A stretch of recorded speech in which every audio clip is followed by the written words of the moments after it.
Hi guys, back again. So it's Monday, June the 6th, 2022, and of course June the 6th is the anniversary of D-Day. So it's Wednesday, the 1st of June, so I've got 6 days in which to build this kit.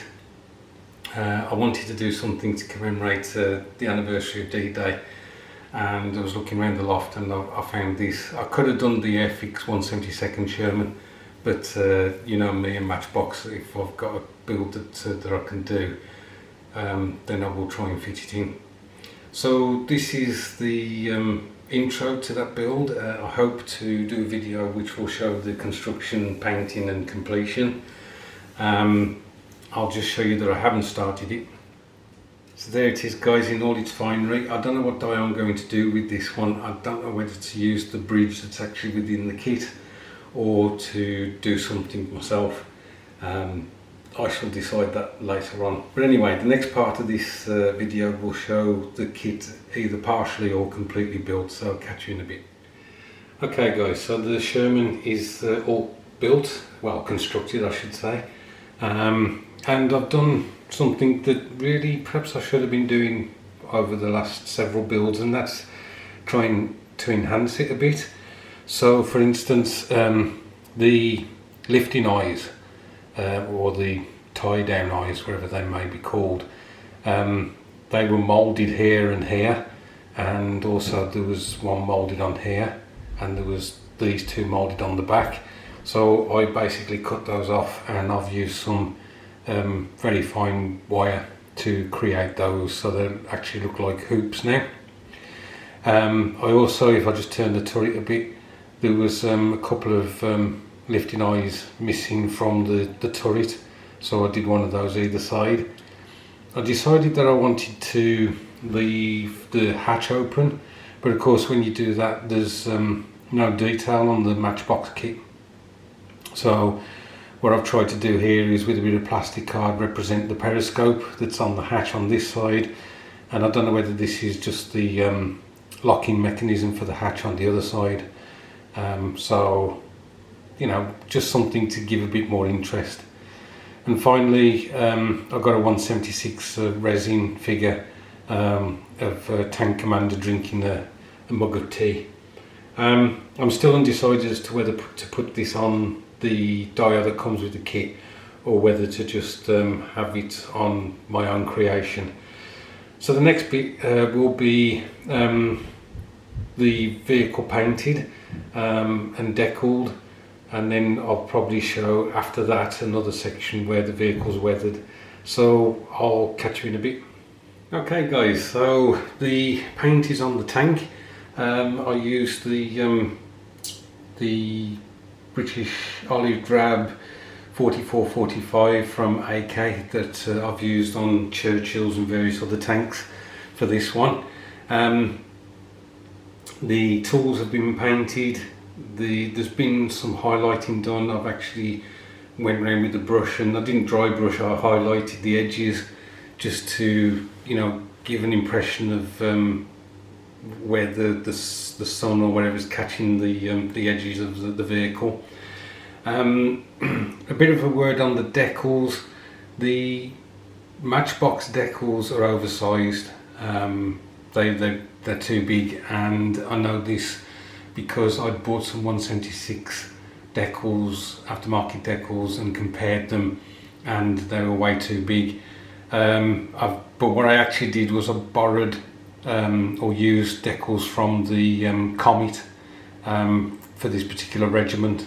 So that decal there and that one there, and obviously they're reversed on the back, are from the Matchbox Comet kit, where the decal is much better in proportion. I wasn't too sure about what the colour of the hatches should be, the interior. I didn't know whether they were like an off-white similar to the inside the turret, or whether they were painted the camouflage colour.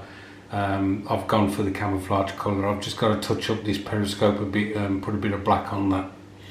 The road wheels have been given a coat of Corvus Black from Games Workshop, which is like very dark grey.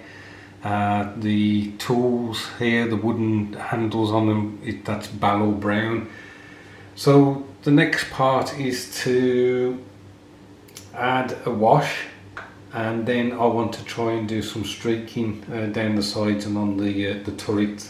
On the turret.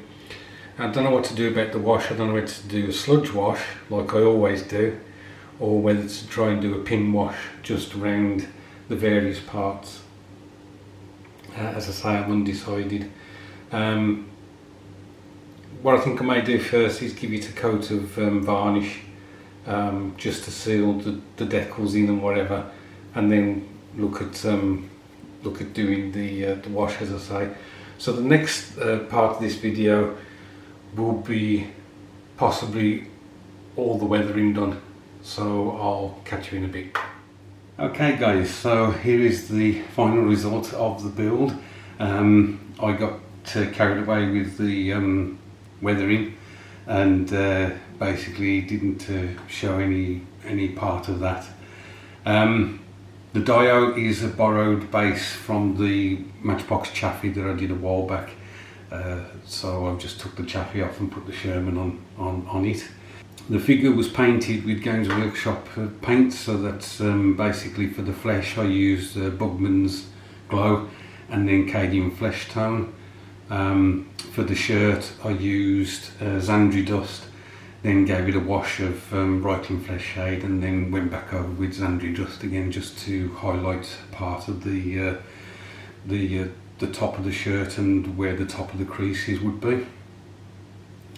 So I attempted to do a streaking effect on the tank to give the impression of rain and whatever. I'm not sure it shows up particularly well. It's something that I need to practice at. I didn't do a sludge wash on this build. I did a pin wash instead. I used enamel paint. Sorry, not enamel paint, an enamel wash from MIG Ammo. And basically you put that in the recesses and then you go around with a brush with thinners on and just take off where you don't want it.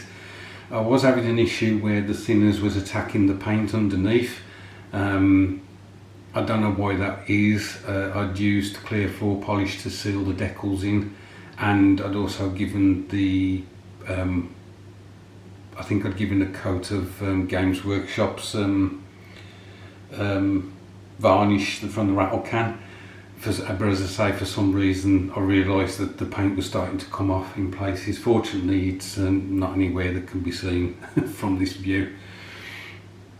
Another issue I had was the barrel, for some reason, went like a cloudy, dusty colour when doing the thinners over that, and so what I had to do was repaint it. Fortunately the colour of the paint, which is the Allied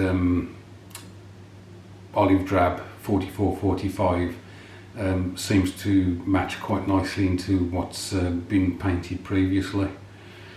I had a bit of a brain fart in the Matchbox Monday where I said that the guide horns are missing on the tracks, and of course the Shermans didn't have them because they didn't have interleaved road wheels, or they didn't have dual road wheels. They just had the single inline sets, so they didn't need guide horns. So as I say, a bit of a brain fart on my part. So this is the end of another build for a commemoration. This is the one for obviously D-Day, which was 6th of June 1944.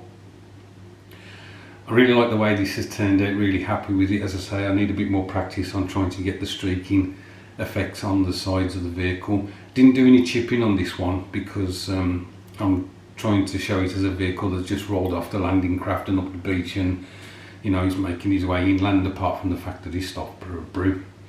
Thanks ever so much for watching, guys. I do appreciate it. I hope your Monday went well. Look after yourselves, and I'll catch up with you soon.